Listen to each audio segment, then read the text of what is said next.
Hi, this is Cheenu, and I welcome you to the HappYness Helix podcast.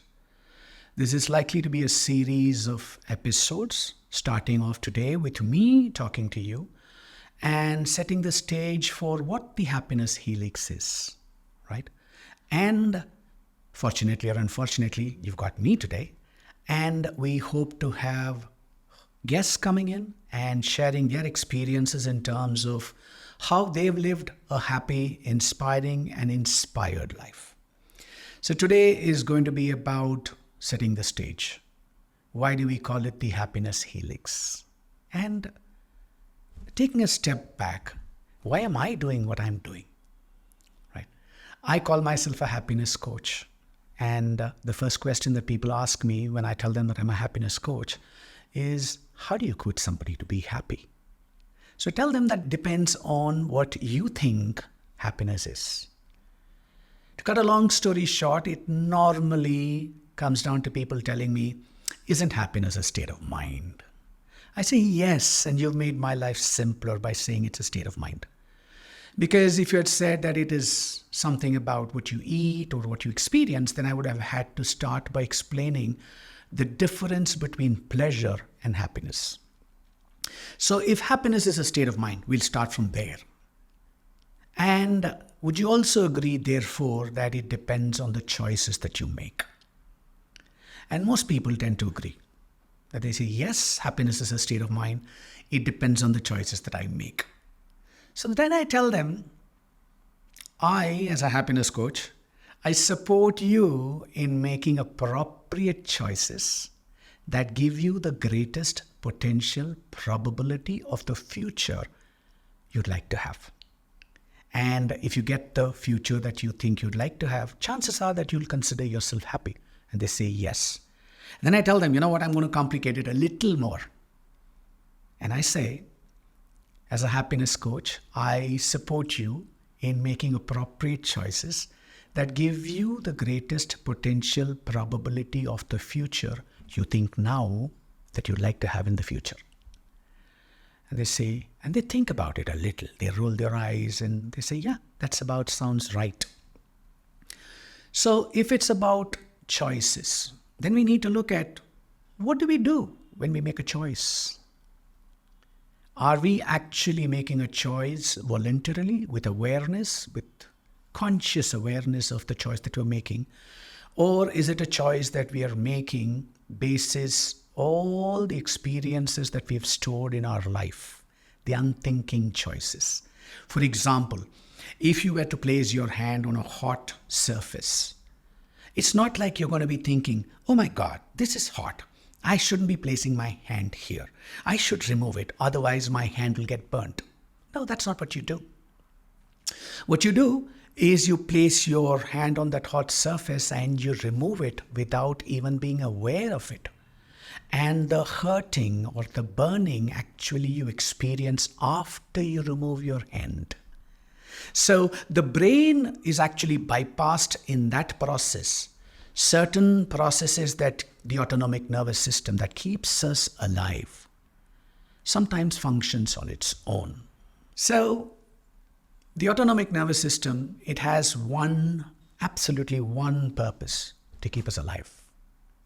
Why does it want to keep us alive? Because unless I'm alive, I cannot live.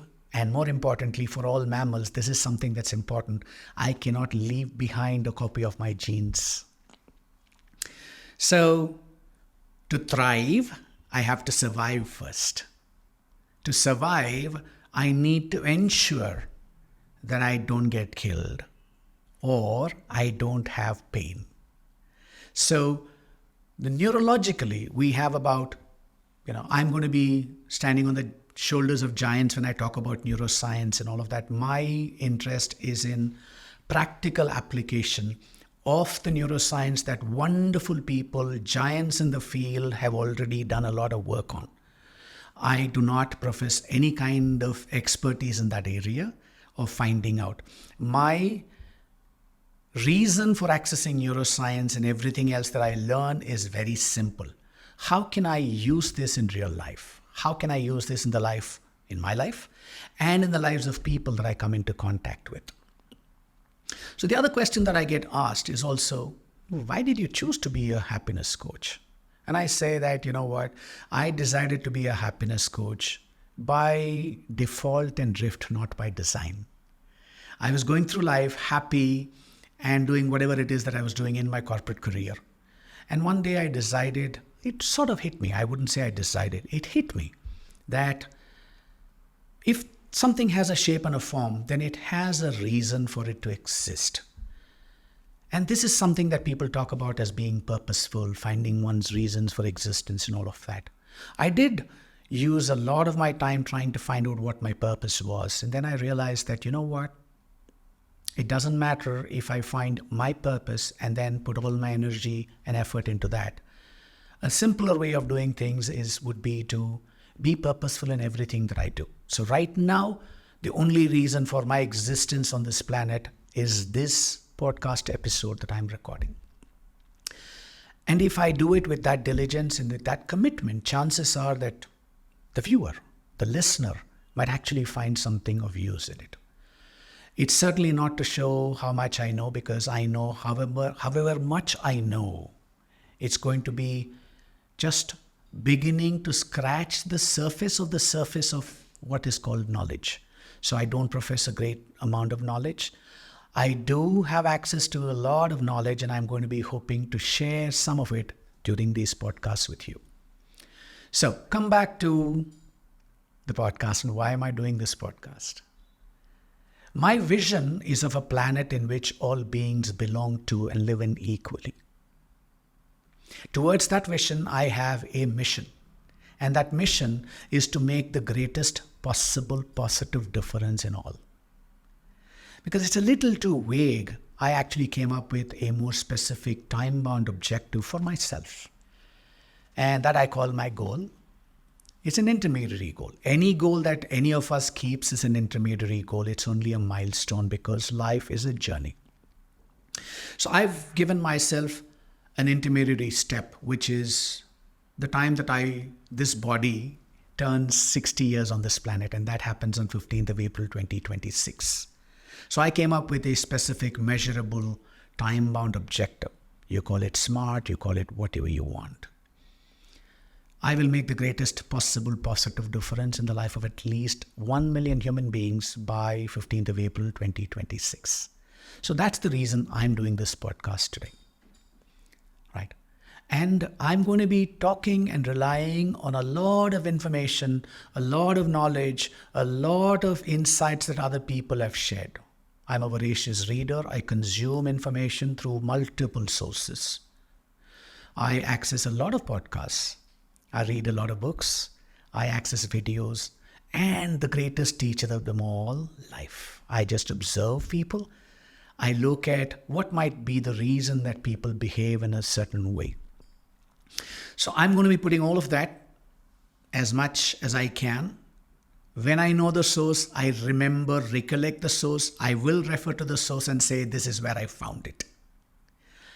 There is a likelihood that I might not refer to the source, and some of you might be saying, this is what so-and-so said. Absolutely right.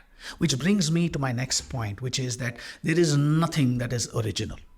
This statement that I've made, that nothing that is original, is itself not original.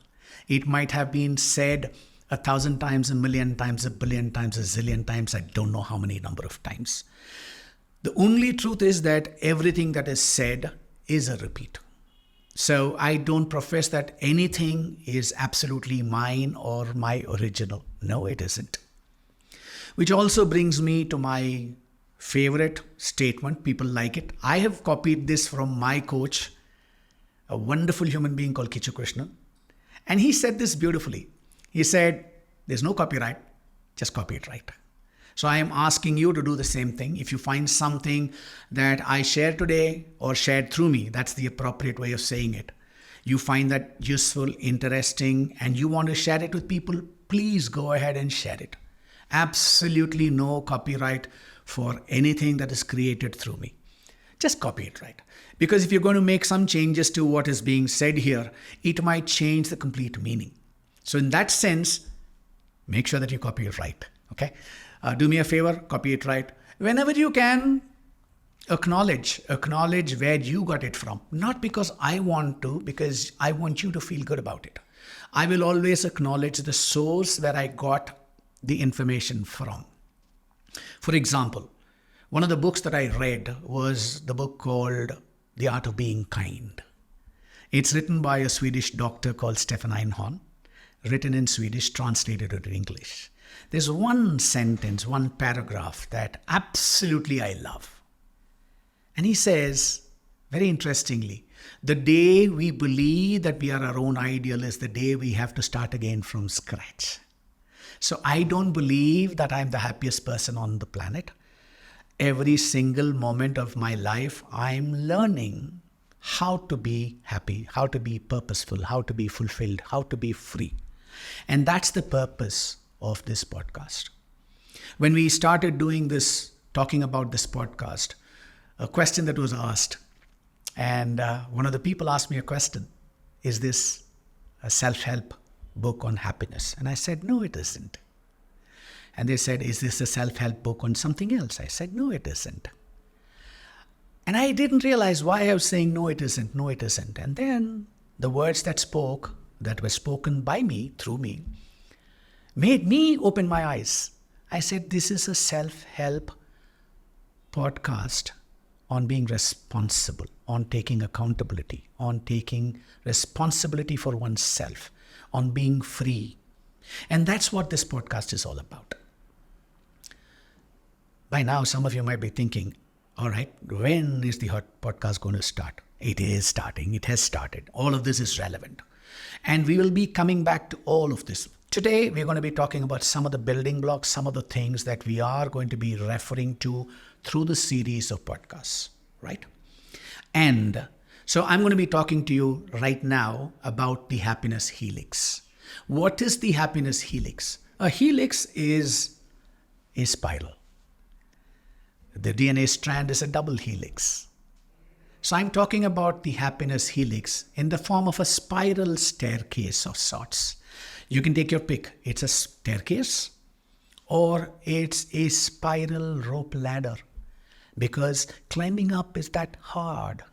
It's not easy. If it's a staircase, the steps are actually sloped upward. So not only are you climbing up, every step is going to be difficult. And when you come down, it's going to push you down. So every step is going to be difficult. And I'll say something, again, something that has been said through me a few times. And I'd like you to understand this for each and every one of you who's listening to this and saying, but that's not easy. That's difficult. It's very hard. Yes, it is. It's very simple, but simple doesn't mean that it's easy. Which is where I'd like you to remember this, and I'd like you to come back to this. It's difficult, extremely effortful, almost impossible before it becomes easy, effortless, and your own nature. I'll say it again. It's difficult, effortful, almost impossible until it becomes easy, effortless, and your own nature. Anything that we start is difficult. It requires effort. It requires conscious effort. And that's what I'm going to be talking about. And I'm going to ask you to be consciously aware. When you listen to whatever is being said here, I'd like you to adopt two approaches. One, the approach of a skeptic. How can you find this not applicable to you? Or how can you find that what I'm saying is not right? I'd like you to have that approach. Why? It's useful. At the same time, have an approach that, okay, what can I learn? How can I use this in my life? Is there something that I can change my outlook with? And this is where I'm going to talk to you about something. Because if you're listening to me, you're listening to me through the filter of your past. Language. If you did not understand the English language, what you're hearing from me are just some sounds that makes no meaning to you. The fact that I'm able to communicate to you and you're able to understand me is because in your database of memories, you already have the sounds associated with what is being spoken, and more importantly, the meaning associated with those words.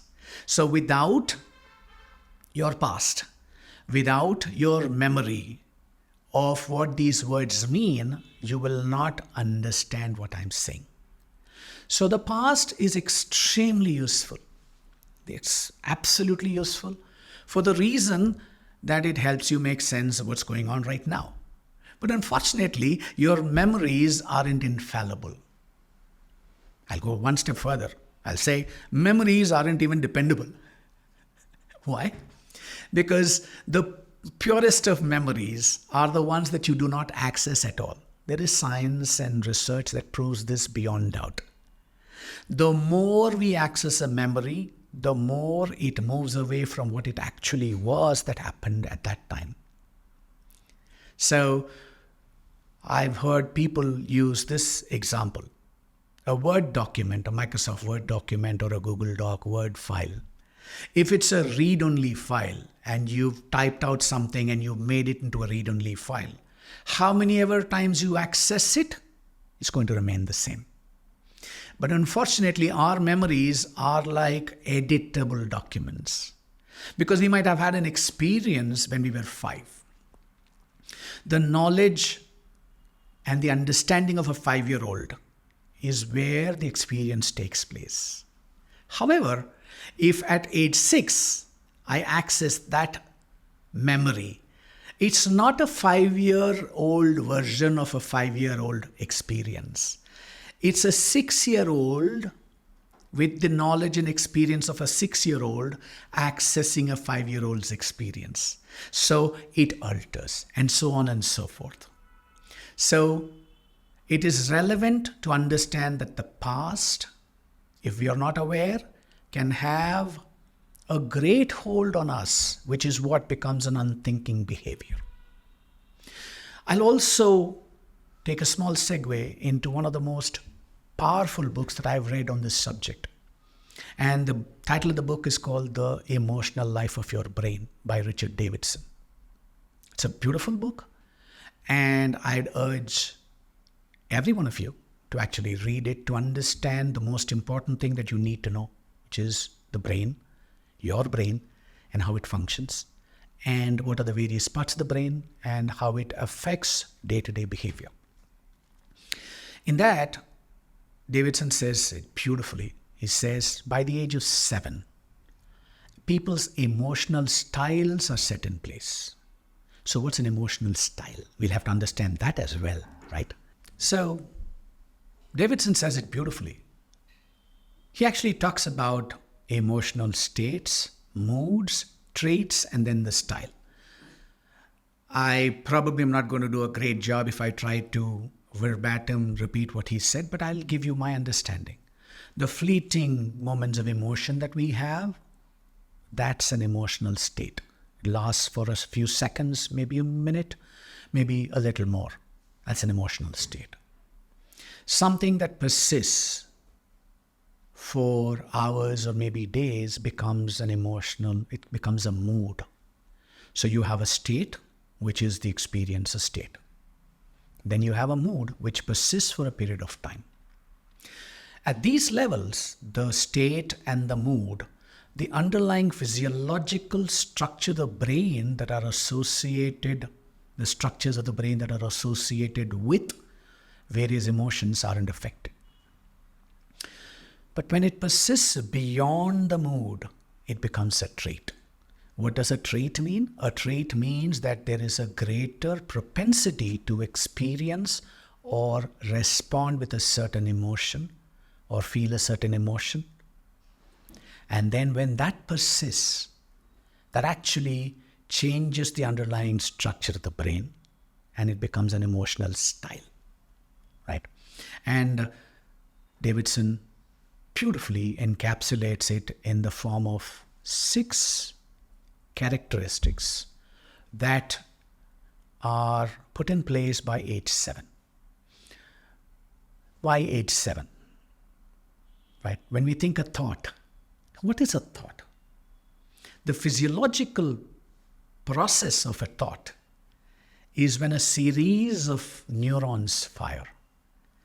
We have neurons in our brain that make sense of all the inputs that come in through the various sensory organs and then creates this experience called life. Without our neurons, we don't have an experience. And there are 100 billion neurons in the brain. And each of these 100 billion neurons, on an average, connects to between 10 and 40,000 other neurons. So, to make it easy, 20,000 neurons is a number we'll take that each and every neuron is connected with. I'm not going to get into the details. There are enough and more books and data sources available for that. Please take a look at that. But when a neuron fires, it fires or lights up 20,000 other neurons. And each of those 20,000 other neurons fires another 20,000 other neurons, and so on and so forth. So this is where we have to understand one of the other building blocks of what we're going to be talking about in the HappYness Helix. I haven't even explained to you what the HappYness Helix is. I'm going to do that in a little bit. But these are the fundamental building blocks. The brain is an exceptionally beautiful thing. V.S. Ramchandran, who's called the Marco Polo of neuroscience, he says that the human brain is a spectacular thing. It can contemplate the universe. It can contemplate itself. It can contemplate itself contemplating the universe. And most beautifully, it can contemplate itself contemplating itself. So the brain is amazing. And what makes up the brain are these neurons. When we are born, the process of neurogenesis, birth of new neurons takes place. From the time that we are in our mother's womb till the time that we are born, neurons start growing. I'm not going to go into the subject of the fact that all human pregnancies are premature deliveries, even if it's a full term of 9 months. I'm going to leave that as suspense for a future episode, right? So 9 months in the womb, 2 months outside, 2 years outside the womb till we actually become a fully functional human being. So the process of neurogenesis takes place from about, greatest amount of neuronal connections, greatest amount of neurons that we have at the brain are between 6 months of age and 2 years of age. And that's the time those of us who've dealt with babies knows that people, all the babies, they are always trying to find out newer and newer things. That's because those neural connections are taking place. So neurogenesis takes place from the greatest number of neural connections takes place between 6 months of age after a child is born till about 2 years. And this is where we have to understand one very important thing. The brain is extremely energy efficient.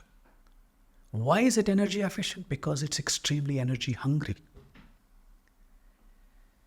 I don't know the exact numbers. I don't know how to measure it also. But there are research papers and people who have found out that while the brain is only about 2% of body weight, it consumes anything between 25 and 33%, 1/4 to 1/3 of all the energy that is consumed in the body. So if you have so many neural connections, then the brain is extremely, extremely active and it's gobbling up a lot of energy. Another fun fact that I came across somewhere, again, I don't know where I came across this. The strongest cell in terms of muscle, I'm told, is the thigh muscle. And the data said that a neuron at rest consumes more energy than a thigh muscle cell which is extended or exerted fully. That's how much energy the brain consumes. So because it consumes so much energy, it wants to generalize. It doesn't want to be making choices. It doesn't want to be thinking and processing information. So it tries to make neuronal pathways so that it can reduce the amount of effort, energy needed to process information. So from the age of 2 to about 7, there is another process. Again, I'm no expert on this. It's called neuronal pruning. So it cuts out everything that is not relevant. It cuts out and creates highways out of it, right? So that information can pass very quickly and efficiently with the least use of energy. Let me take an example to demonstrate this. Let's assume that you're on one side of a green field of, let's say, ankle-deep fresh grass. One side you have food, which is where you are. And on the other side of that field, you have water. And if you have to walk from one side, from the food to the water, chances are that you'll take the shortest and the simplest path, which is a straight line. And if you walk in a straight line from one end to the other, and you were to turn around and you look, you can make out exactly the path that you took, because the grass would have broken. This is what happens when a first thought is created and the neurons fire in a certain way. And if you had to come back from the water, back to the food, 99.99% of the time, you'll walk back the same way. Why? Because it's a path that you already walked. And this is where evolution comes into play. Evolutionarily, we are wired to avoid problems. Like I said, we have to survive, not get killed. And only then can we thrive. So the same way, if we have to walk back, we will walk back the same way. Why? We know that we have survived the journey once. So we'll walk back the same way. And if I ask you to walk back, you'll go back the same way. And back the same way. So on and so forth, till suddenly you find that there is a path. It's a beautiful path. There is no grass. It's a path. And it requires the least effort for us to walk from one point to another. Exactly what happens with our thought processes. The more we think a certain thought, the greater the propensity to think the same thought. And sometimes we have thought it so many times that we don't have to think it. It just happens. It happens like that. So we have to understand that, I went on this segue for you to understand that the past plays an indelible and important role in how you're going to listen to me. So I'm requesting you to, at best, not be overly critical. Just look at it through one lens. Okay, how is this not right? Alongside that, have another lens. How is this going to be useful for me? How can I make my life better? Is there something that I can find? I'll tell you a story from my life. When I started this process and I started learning, reading and all of that, I was also as insecure as everybody else. Today, I am a lot less insecure than I was then. I'm not saying I'm completely secure, a lot less insecure. So when I used to read those books, and I read a new book on the same topic by another person, I'd be snarky and I'd say, you know what? From this book, I found out that I know more about this subject than that person knows. It's a very snarky comment. Because I can be arrogant and I can put somebody down only when I'm insecure. So when I make a snarky comment, I'm being arrogant. Actually, when I'm arrogant, I'm actually ignorant. Because arrogance can come only from a place of insecurity. It is only when I feel the need to be better than somebody else. And the fact is, this is the truth. This is not some philosophical fill in the blanks. Right? Every one of us is unique. So there is nobody who's better or worse than another. That's the truth. Might like it, you might not like it. Doesn't matter. It is the truth. Right? It's like saying, I don't like gravity. Doesn't matter. If you trip, you'll fall. Right? So it is as much of a truth as that each and every one of us is unique. And so I'm asking you to keep what's called an open mind. Right? And listen to see how you could benefit from this. Because sincerely, this podcast is entirely aimed at making the lives of people who listen better. It might be a small, teeny-weeny bit, and that's all that we are looking for. Nothing more, nothing less. So, the past plays an important role. I will do something about explaining how the past actually affects you, probably in another episode, not today. Let me get into what the HappYness Helix is all about. Right? The HappYness Helix. Like I said, it is a spiral staircase with steps that are slightly slanted downward.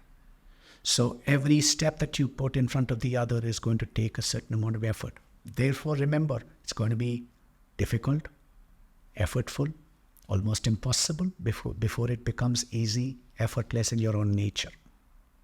I'm living proof of that.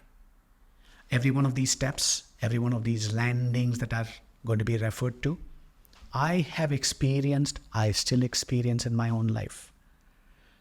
Right? I am not perfect. I keep telling people that every day in the morning I check when I'm brushing my teeth or shaving. I look in the mirror and see if I've got a halo. Never once have I found the halo. Except once when I was in Visakhapatnam and in a hotel. And I suddenly saw a light behind my head and I thought it was a halo. And to find out that there was a mirror behind, and that was my bald spot. Right? So I don't have a halo. I don't profess to be perfect. I don't profess to be the personification of happiness or responsibility of anything.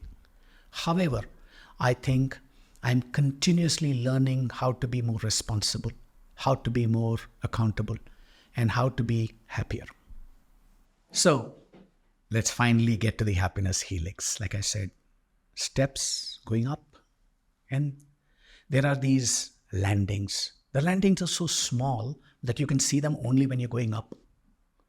And this HappYness Helix, when you're growing up, it's a staircase.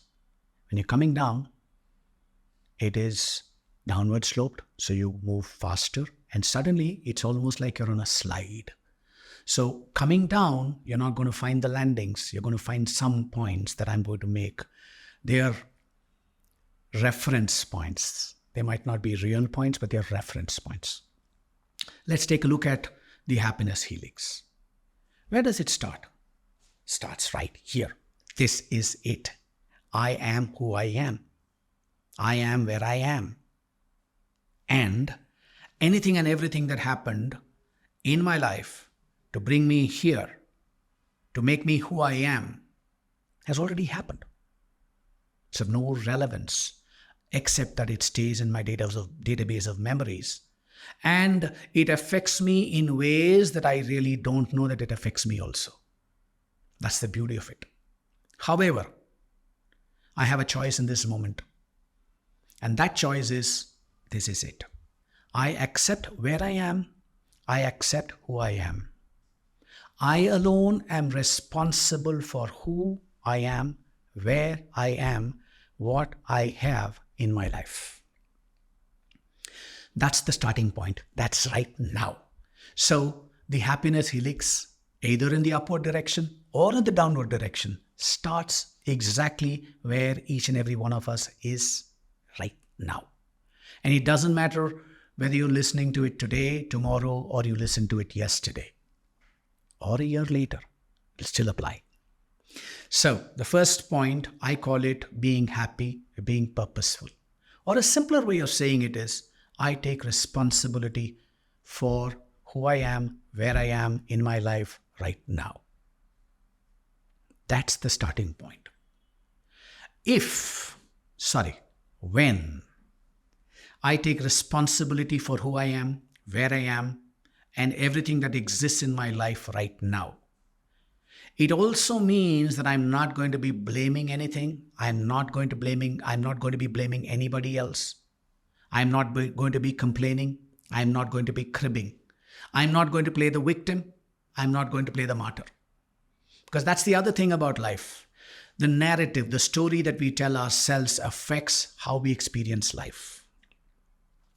And in each and every one of our narratives, my narrative for sure, I am the hero. Everything that happens in my life surrounds me, is around me. Without me, which is a fact, my life doesn't exist and happens every single day when I'm in my deep sleep. I don't know that even I exist. So when I wake up, I begin to start experiencing life again. I take on my database of memories and I start living life.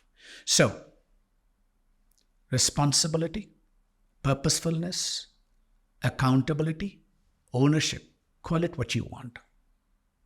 I call it happiness. I call it purposefulness. I call it being present without holding anything or anyone responsible for what is in my life today. I know some of you might be saying, enough, stop. But this is something that's extremely important. Therefore, I'm saying it again. Take responsibility, take accountability, take ownership.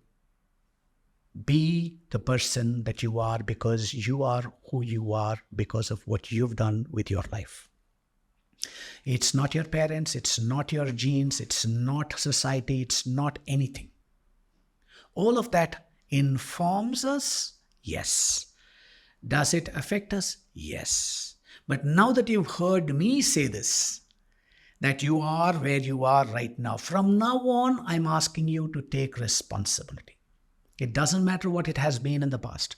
So the first landing, where we start, is right now. I'm responsible for my life. I'm responsible for everything that exists in my life.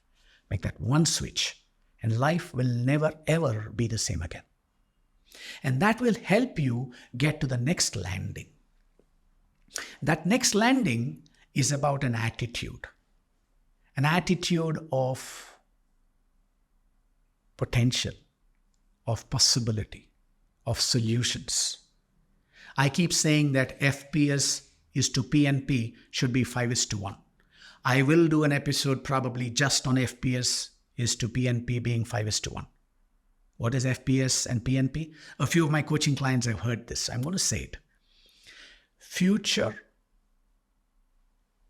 potential, possibility, and solutions. It is about the future. It is about positive potentials and solution orientation. FPS. That should be 5 times to PNP. And PNP is past, negative, and problem orientation. Right? Fun fact, we'll come to this 5:1 when we talk about relationships and why a wonderful, good relationship needs to have a 5:1 of positive to negative interactions. Right? We'll talk about that in one more episode, maybe. Right? Don't know when, but that'll happen. So, if I take responsibility, ownership, and accountability for myself and where I am right now, the narrative that I tell myself will also change, where I'm going to have an attitude of possibility, optimism, can do. And I'm not going to be cribbing and complaining. Always remember A2, not C2. What is A2? Accept and act. Don't crib or complain. Simple. Accept and act. Don't crib and complain. So if I'm accepting and acting consistently every moment of my life, chances are that I will have what other people will say is a great attitude, positive attitude. The guy thinks about the guy or the girl or anything that you want to call yourself, right? Will say that this person has a great attitude. So I'm responsible for my life. I have a great attitude, which takes me to the third landing. The third landing is about being liked and supported. Right? Think about it. Look at your circle of friends. You like being with certain people because they bring out the best in you. And they are not just focused on themselves, they're focused on others as well. So when I have a great attitude, I'm not going to be focused entirely on myself. I'm going to be focused on other people as well. I'm going to be aware of what's going on. Chances are, because I have a great attitude, I will be liked, I'll be supported, I'll have a wider circle of people that I can lean on, I can ask for support. And there'll be so many people, which is true of my life. I have people who are experts in so many things that I can reach out to. And they will very eagerly support me in anything that I ask them for support on. Why? Because they seem to like me. Does this mean that everybody likes me? Certainly not. I know quite a few people who don't like me. That's okay, right? It needs to be there. But let's come back to this thing. I am liked and I am supported. So look at it from your perspective. You have a certain amount of resource or something to give. And on one hand, you have a person that you really like. And on another hand, you have a person that you really don't like. Who are you going to give it to?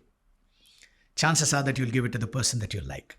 So if I'm purposeful, I have a great attitude, I'm liked and supported, chances are that I will get a lot of support, inputs from a wide circle of people and not alone. And because I have so much of support, chances are that it'll get me to my fourth landing. And what's that fourth landing? Which is I will consistently, predictably achieve my objectives. Whatever objectives that I set out to achieve, I'll achieve them consistently, predictably. Because I'm not alone. I have a wide circle of friends, supporters, well-wishers. Not those who wish me in the well, but really well-wishers, right? And I'm wanted, not the dead or alive kind, but really wanted, because people want me in their life. They want me to be with them, right? I'm not a person who they say, oh, the guy's here, let me find something else to do, right? So because I have that, I get to the fourth landing consistently, predictably, because I set and achieve my objectives by design. Let's now look at the fifth landing. If I consistently, predictably achieve my goals by design, and I know that I have a great circle of people that I can rely on for support, I have a great attitude, I am taking responsibility for myself, right? Chances are that I will be growing in confidence. I will start looking at our objectives. And when I grow in confidence, I know that I am not having to do this alone. I have the support of a lot of people. So that's the fifth landing. I have greater confidence. I have greater belief. And that takes me to the sixth landing, which is I'm now going to be looking at things that are larger than me, bigger than me, that are more meaningful, not just for me, but for the ecosystem, the society, the community in which I live, right? So you'll see that I have a mug here, and that beautifully says, it starts with the self, and then it says family, and then it says work, and then it says society. So if I focus on self, which is me, chances are that I will be able to be the best version of myself. And because I'm the best version of myself, I will be able to do a good job. I will have great relationships. When I say family, it's not just blood, but my extended circle of friends also. And I need to have meaningful work. Once I do all of these things, chances are that I'll be able to look at society, make a difference to society, which is also where I am right now. Most of my basic necessities have been met. And now I'm looking at, okay, I've learned through this process of living life.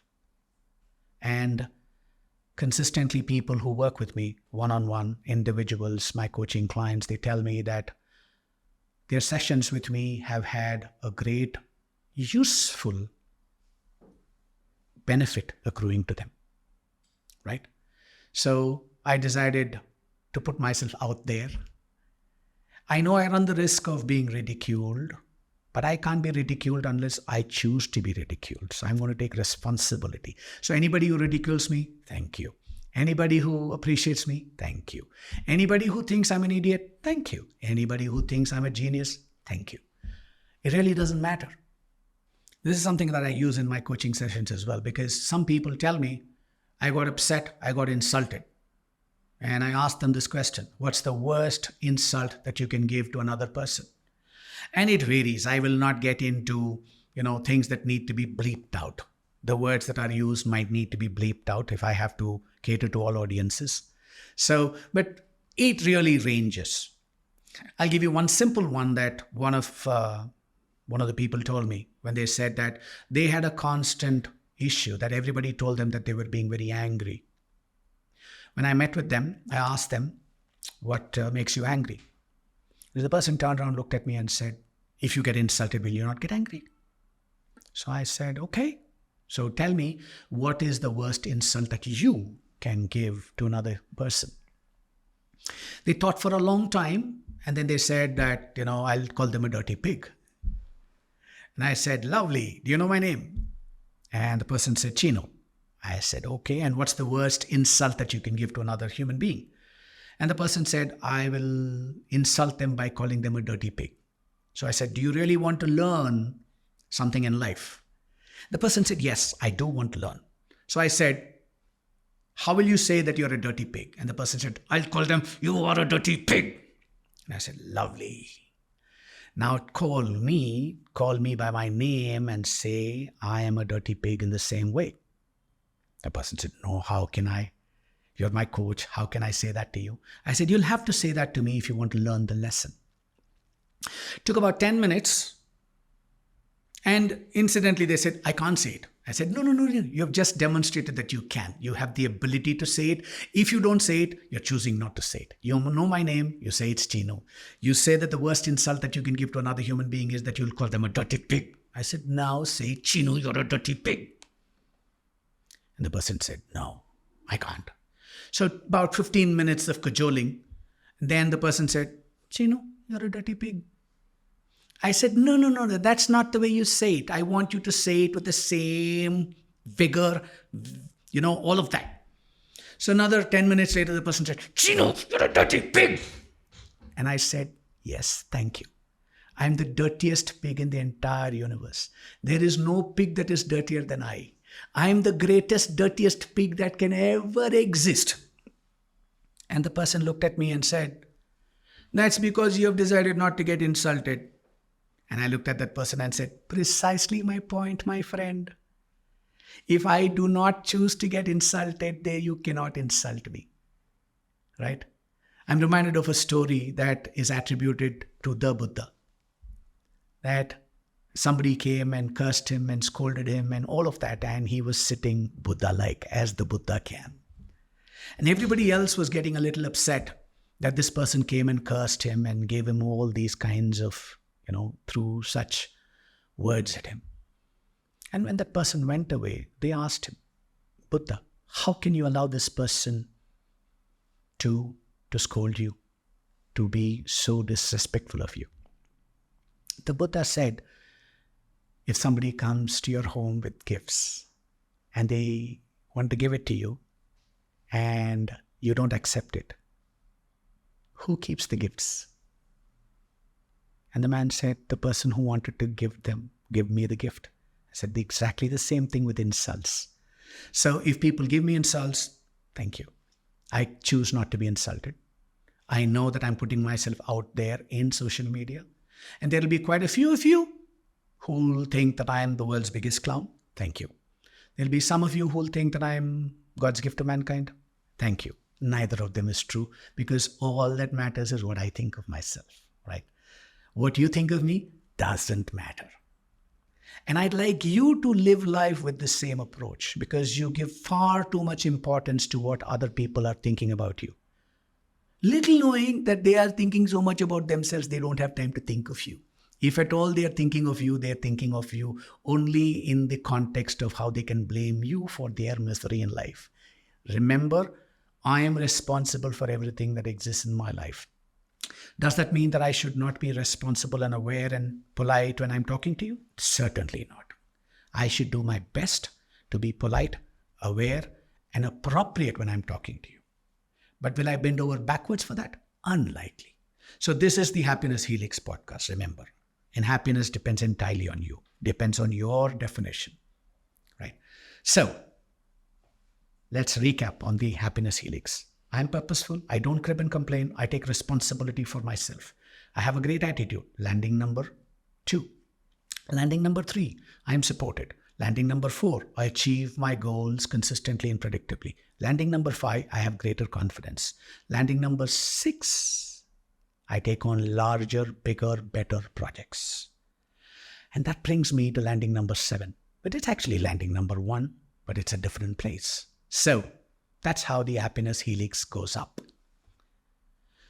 We're going to take a small break right now, and I'm going to talk about the HappYness Helix in the downward direction as soon as we are done. So here we are after the break. Just managed to get myself a cup of coffee, which probably might be one of the episodes because one of the things that I really like talking about is copy. So copy will happen later, but let's now get on to the downward spiral. The HappYness Helix going up is what we've spoken about. Let's look at what happens when we look at it in the opposite direction. I call it the unhappiness slide because, it's not steps. It's a slide. So the HappYness Helix is tough work when we're going up. It requires awareness, consciousness, and being focused and committed to it. When I look at the opposite, what happens? When the HappYness Helix goes in the downward direction, it's the unhappiness slide. It starts off slow, and before you know it, you're spinning out of control, and nothing seems to be working.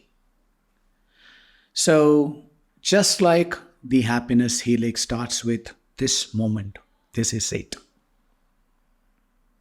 The unhappiness slide starts with, why is this like this? Why is my life so bleeped up? What did I do to deserve this? Why doesn't anything work for me? Why is life such a drain? Why did I not get the right family? Why did I not get the right kind of education? Why is it so effed up? That's the beginning of the unhappiness slide. Because if you don't arrest the slide at this point in time and switch it to saying, this is it, I am where I am, the next steps will take place. And let's take a look at those next steps. When I complain about my life and how my life is, I'm obviously not taking responsibility. I'm holding other people, environment, society, circumstances, the opportunities that I did not get, or all kinds of things that did not work for me. And I'm saying, I'm blameless, poor me. My God, what more could I have done? It just didn't work for me. My father was like this, my mother was like this. For a moment, please don't take me amiss. I am not for a moment saying that there aren't abusive relationships. Please, that's not my intent. I absolutely understand that there are abusive relationships. There are people who bully, who take advantage of others. I am not condoning any of that behavior. But if you're listening to me right now, chances are that you have now a choice. And hopefully through these podcasts, through these episodes, you will equip yourself to break free, take responsibility, and get free and be really liberated even in an abusive relationship. My sympathy is with you, but my sympathy for you is of no use. The example that I use is that if somebody is in a very deep sewer, there are two kinds of people. One group of people will stand outside and they'll say, oh my God, so sorry, you're in the sewer. My God, how did you get into the sewer? Must be horrible. I understand it must be bad. I know you've got sewage right up to your lips. You can't even open and speak. My God. That's one set of people. The other set of people will be people like me who will come and say, okay, you're in the sewer. Now feel around. See if you can put your hand on something. Feel if you can put your leg on something. Because you're too far away for me to reach out and grab a hold of you. You'll need to do something on your own. And then I can support you. I don't have a rope to throw down for you. So I'm going to ask you to find so that you can climb a little up. Once you climb up, either I can reach out and pull you out, or I can throw you a rope which reaches you and you can climb out. So I'd rather that I am that person who supports you. I acknowledge the fact that you are there.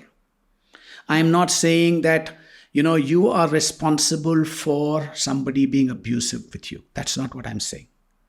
I'm saying you're responsible for how you respond to it. Right? And this is where I'd like to also talk a little about what John Maxwell says. And he says it beautifully. He says, people change in 4 seasons. You can look it up on YouTube. Absolutely amazing snippet. We'll try to see if we can put a link to that in the podcast show notes. He says people change in 4 seasons. 1, when they hurt enough that they have to change. 2, when they see enough that they're inspired to change. 3, when they learn enough that they want to change. 4, when they receive enough that they're able to change. More often than not, we default to the first one and we tell that, people, they will not change unless they hurt. No, it could be one of the 3. I might have flipped 2 and 3 because I'm paraphrasing. Kindly accept my apologies for that. Take a look at the video and you'll find out. It's a most powerful talk, 37 minutes by John Maxwell on YouTube. One of the many people that I have learned from. So, unhappiness slide. Maxwell says that there are 4 ways in which people change. More often than not, we default to the first one, that they need to hurt enough that they have to change. We forget that it might be because they don't know better. They have not got the resources. So those of you who are in any kind of abusive relationship or in a situation where you believe that you are not able to help yourself, my apologies. And hopefully this podcast will give you some kind of insight in terms of what you can do to get yourself out of the situation. But it begins with one simple fact. This is it. This is where I am. This is who I am. So, if I'm unhappy and I'm not taking responsibility for my situation in my life, chances are that I'm cribbing and complaining and whining and holding everything and everyone else responsible for my situation in life. And I'm blaming others. I'm blaming society. I'm blaming religion. I'm blaming all kinds of organizations, the government, right? Anything. You can blame anything. I can blame anything. But from that blame, it leads me to have a very negative approach to life. Remember I talked about FPS is to P and P being 5:1? In most people's life, P and P is to FPS is 5:1. They're constantly thinking about the past. They're negative about the past. They're only focusing on the problem. And 5 times out of 6, they're focusing on the past, the negative, and the problem. I heard this somewhere. It's a beautiful statement. The past is a place of reference, not of residence. Most people tend to live in the past. I had written a blog article a while ago about, are you driving your life looking into the rearview mirror all the time? If you take a vehicle, right, there is a rearview mirror inside. There are 2 outward rearview mirrors. And there is this windscreen. And I have the brake, whatever. If it's a Tesla, I don't know. I'm giving away my vintage. I'm still used to manual. I've graduated to an automatic vehicle, right? So I have a combination of the clutch, the brake, and the accelerator, the steering wheel that I have to maneuver to get to my destination. The question that I ask my clients is, when you drive, what percentage of time will you look into the rearview mirrors? What percentage of time of driving will you look into the rearview mirror? And I say 1 inside and 2 outside. In Bangalore and in India, the outside mirrors or for 2-wheelers is mostly to do makeup, not to see what's on traffic. That's a separate thing altogether. My friend Arun might talk about it on his media channel. But for us, when I ask this question, people say about 5 to 10% of the time I'm looking in the rearview mirror. And about 25% of the time I'm focused on the brake, the accelerator, and the steering. The rest of the time, I'm actually looking where I'm going. I'm focused on what's there and getting to my destination appropriately. And I asked them a question. Let's assume that you went into a pothole somewhere. And what would happen if you kept on looking at the rear view mirror? That pothole. How could I have gone into that pothole? That person who did repair the pothole. And if I drive that way, chances are not a pothole, I'll go off the road. That's why I say P&P being 5 to FPS being 1 isn't useful. So the first step, take responsibility. But in the unhappiness slide, what happens? I blame, I crib, I complain, I play the victim, I play the martyr. Everybody in the world except me is the problem. That leads me to point 2. Remember, I said landing 1, landing 2, landing 3. But here on the downward slide, they are places of reference. They are not definitive points. They are not definitive landings. They are definitive points.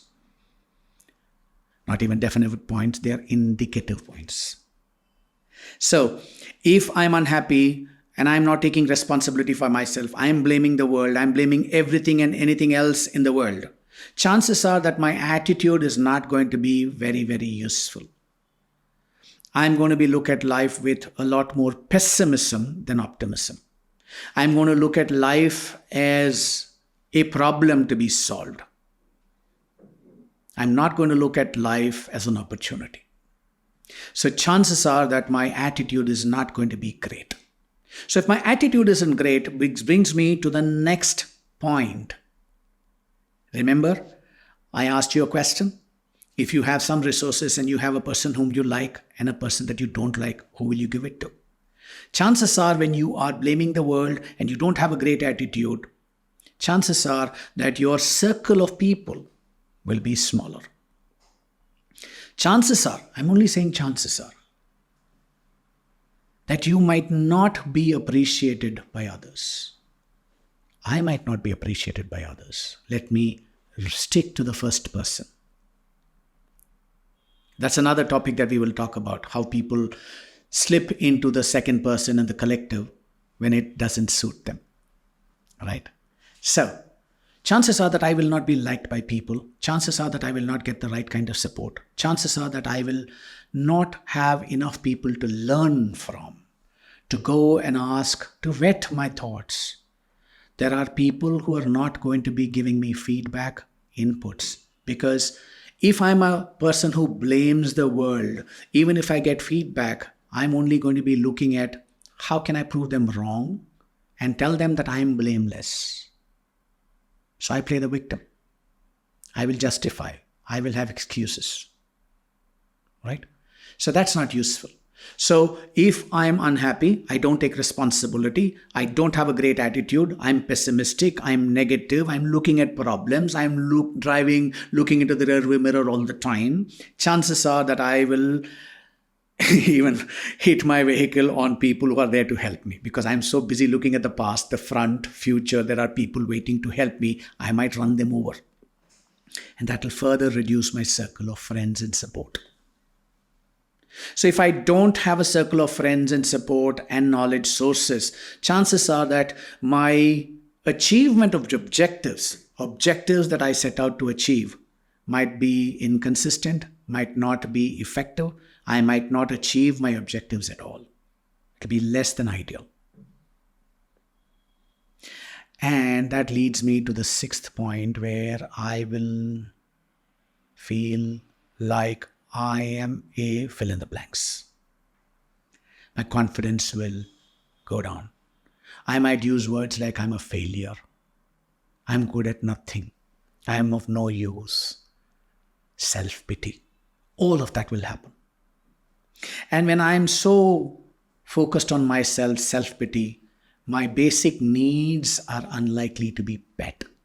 So I'm going to be more and more selfish because I'm blaming and blaming and blaming. I'm not going to have time to look around and see who else needs what I can give them.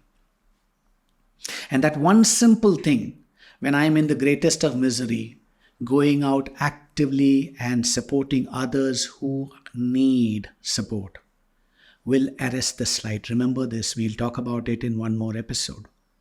Just the fact of going out and supporting others, helping others, even though my situation is not great, that one act can break us out of this unhappiness slide and help us to climb up. I think I might get the name wrong here, but I think it's Nipun Mehta, a wonderful human being who walked the length and breadth of India, used to work in, I think, NASA or something. I'm really not sure. But there are TED Talks that he has given. Please watch them. Where he talks about the fact that wherever in India he found people who had the least, they had the greatest intention to give. So, if I'm so focused on myself and I'm selfish and I'm blaming the world, chances are that I will be unhappier. I will only slide faster and faster down the slide. So, now that you've heard all of this, some of you might agree, some of you might not agree, right?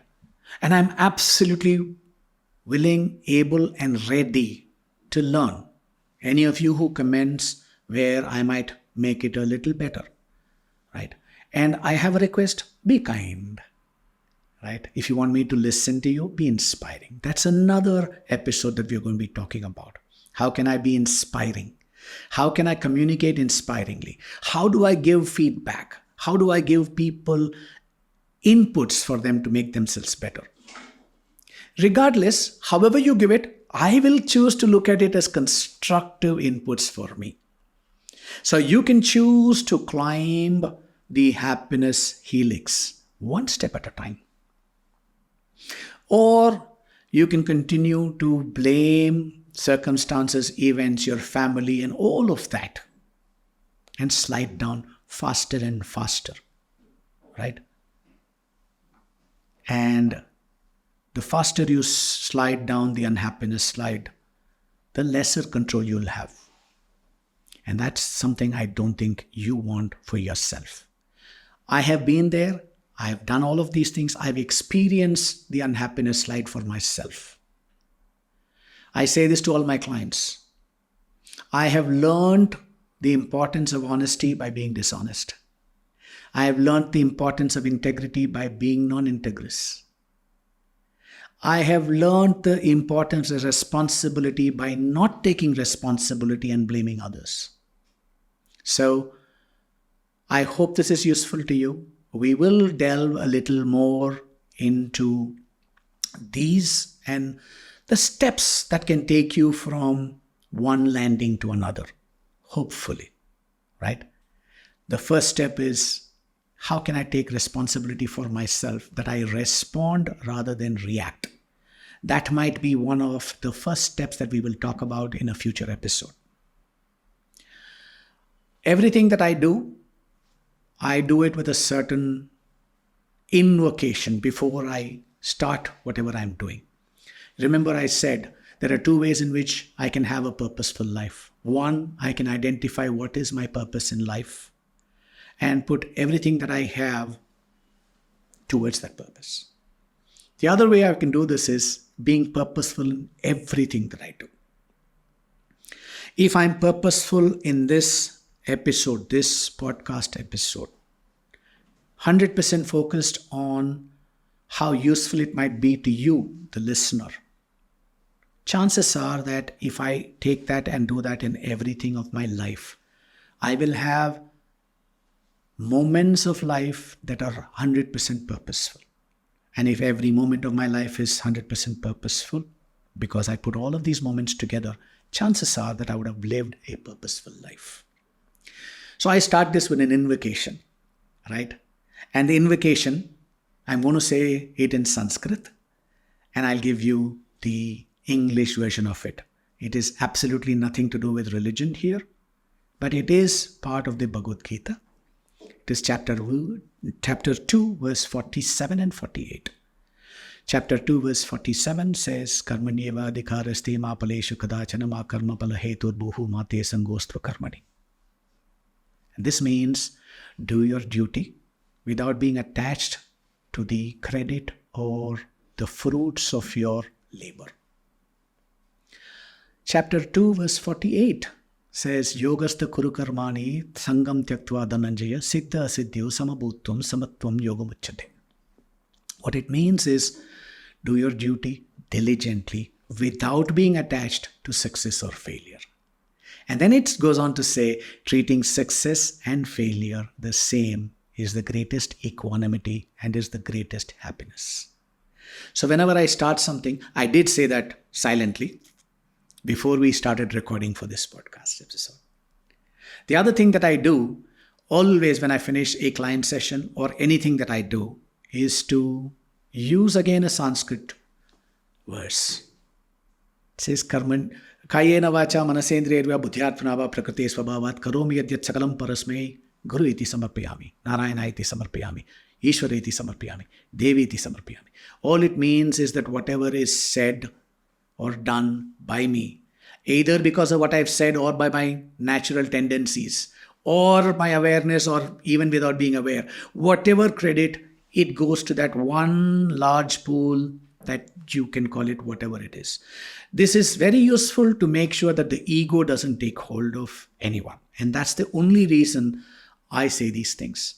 So with that, I will conclude by saying, smile, be happy. It's a choice. Thank you for listening.